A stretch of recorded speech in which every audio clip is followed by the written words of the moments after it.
21 जुलाई को अचानक जगदीप धनखड़ ने उपराष्ट्रपति पद से इस्तीफा दे दिया था, जिसे लेकर तमाम तरह की चर्चाएं जारी हैं। लेकिन एक सवाल जो सियासी गलियारों में सबसे ज्यादा गूंज रहा है वो ये है कि आखिर जगदीप धनखड़ कहां है। अब यही सवाल राज्यसभा सांसद और सीनियर वकील कपिल सिब्बल ने उठाया है।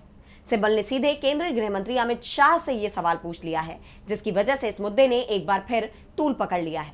तो क्या है पूरा मामला, जानेंगे इस रिपोर्ट में।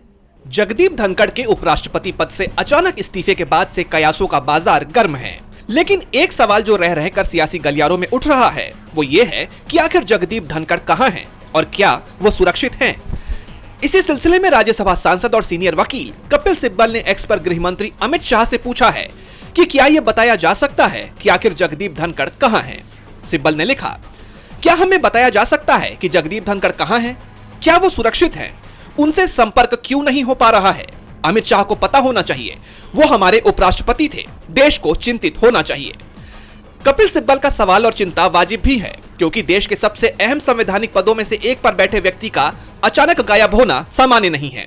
इस बीच चुनाव आयोग की तरफ से नए उपराष्ट्रपति के चुनाव की कवायद भी तेज कर दी गई है, जिसका चुनाव 9 सितंबर को होना है।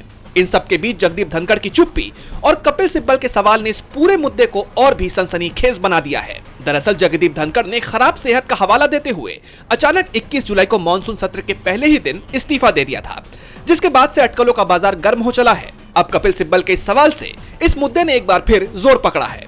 अब सवाल यह है कि क्या अमित शाह वाकई कपिल सिब्बल को उनके सवाल का जवाब देंगे और बताएंगे कि आखिर जगदीप धनखड़ कहां हैं? यह तो देखना होगा। डीबी लाइव की रिपोर्ट।